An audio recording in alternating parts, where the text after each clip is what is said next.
So I know we are all still buzzing from Canada and the US, the gold medal game of the 2026 men's ice hockey tournament at the Milano Cortina Winter Olympic Games.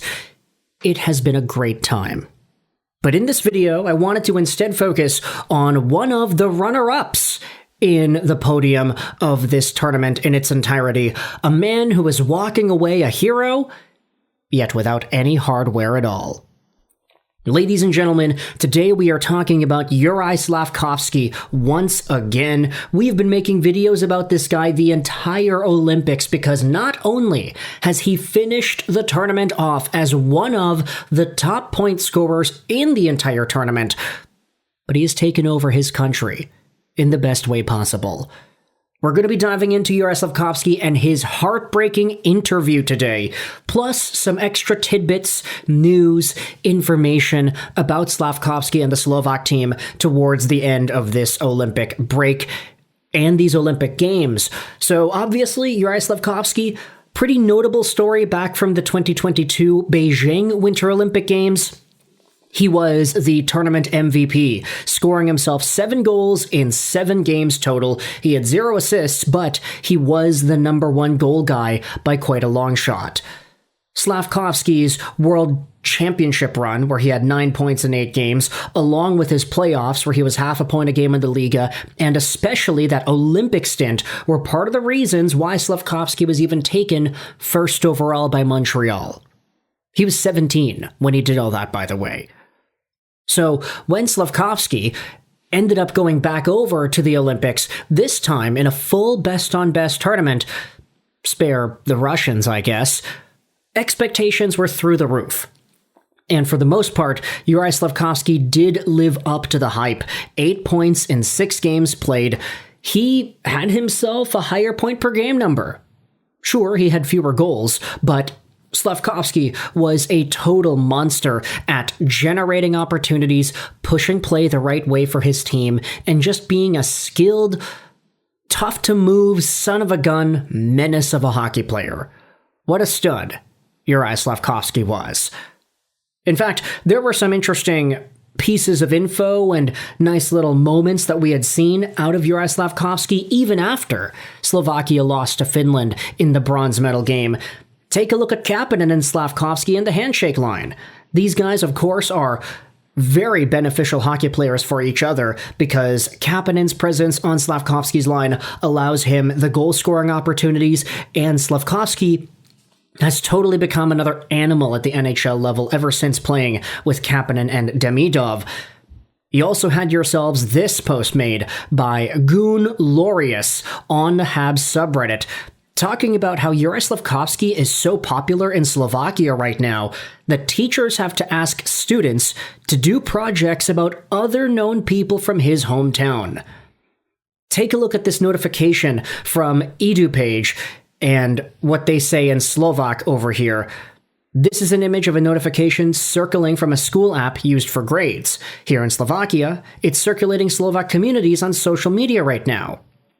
Translation of the relevant part. Here's your homework. Project on A4 paper. A description of any significant person from Koslis. Please choose someone other than Juraj Slafkovsky. So, Slafkovsky is literally so popular that students are being forced to do their projects on other people from the same area because this guy just takes up too much of the forefront, the amygdala, the perception of what a celebrity is in this area of Slovakia. That's amazing. But with all that said, Slafkovsky did lose the bronze medal. He lost the gold and the silver. He's not playing for a medal because he lost. And there was an interview done after the fact with the Slovak media that I wanted to dive into here because Luby went out there and posted a whole bunch of the quotes that were relevant. They had been making the rounds on our Habs and the subreddit and Twitter and everything. Here's what Juraj Slafkovsky said after Slovakia's bronze medal loss versus Finland. I enjoyed the tournament. Apart from the last 2 days, I expected a lot more from myself, both today and yesterday, and from the team as well.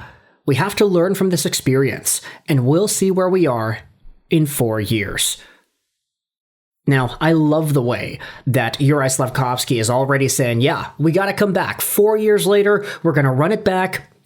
And at that point, we're going to see how good we are, and we want to improve so that we're good enough at that stage.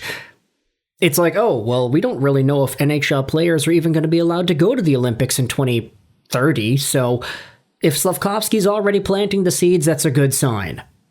Another post made by R. Habs on the Twitters talks about Slafkovsky's comments after losing. I think being fourth and being last is the same thing. We don't get the medal, so it sucks.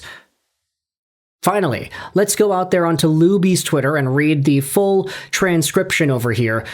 The TV expert then said, "We've just watched our future captain talking in the next Olympic Games. Definitely." Yeah, I'm sorry, Tomasz Tatar. As much as we love you here in Montreal, I don't know if he's going to be able to play at the next Olympics. He might have retired by then. Who really knows? Slafkovsky, though, I mean, he's only 21 years old right now. He'll be 25 by the next Olympics. He should be okay, assuming NHL players actually go. Luby went out there and gave us the questions and the answers, so obviously this is a very, very good transcription. Question: the Finns kept a close eye on Slafkovsky today. Uri, fourth place in the tournament featuring NHL players. I can see a lot of emotions on you. Could you try to describe them a little? Well, in my opinion, to be fourth or to be last is the same, and it's not any medal. So, we were close, 2-1, when we went into the third period, and once again, we lost it ourselves. The next question: there was a real hunger in your game. Did you want to win it for the Slovakia nation? The whole of Slovakia has come alive with hockey the past few days. Slav said, well, of course we wanted to win it. Each and every one of us wanted to win it, but we were unfortunately the worst team, and we didn't win. Uri, for you personally, this was your first major tournament featuring NHL players. What kind of experience did it give you? And then Slav said, I enjoyed the tournament apart from the last few days. He expected more. He wanted more. He wants to help this Slovak team get better accomplishments in the next Olympics. So obviously that is a leader's mentality right there. Say what you want about the projections of some of these other teams in the next 4 seasons or so, but Team Slovakia, assuming guys like Nemec and Dvorsky and Slafkovsky keep on growing their game, we might be able to see a level of competition that rivals some of the other Olympic nations we had seen. Oddly enough, you can say Germany is an interesting example of this. Their top-tier guys are absolutely elite. Stützle, Peterka, Draisaitl, Seider. But the depth runs off quickly. Slovakia had got a lot of guys that were actually pretty good, but who were also young. And so I think longer term, there is a lot of excitement to be had here, despite the heartbreak in 2020. I was about to say 2024, 2026. Just take a look at some of the other sports over here. So many athletes, and I'm thinking Canadian athletes specifically. Was anybody else watching speed skating and William Danjanu going out there and pretty much blowing all of the races that he was projected to win medals in? That's a guy that also, for the first time in his career, suffered the devastating emotions of loss on the Olympic stage. But that guy's still young. He's going to come back. In 2030, he's probably going to win a few. Juraj Slafkovsky, I'm not saying he's going to win a few, because unfortunately for most NHL players, you can only win 1 medal per year. But it's a similar kind of thing.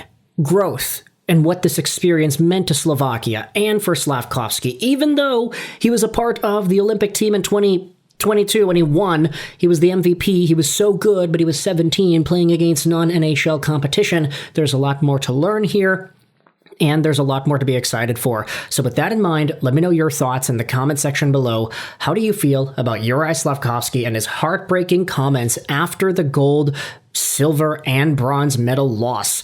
Nothing for Slovakia this year. It sucks, but there has to be winners and there has to be losers. Thoughts in the comment section below. I hope you enjoyed this video. And bye.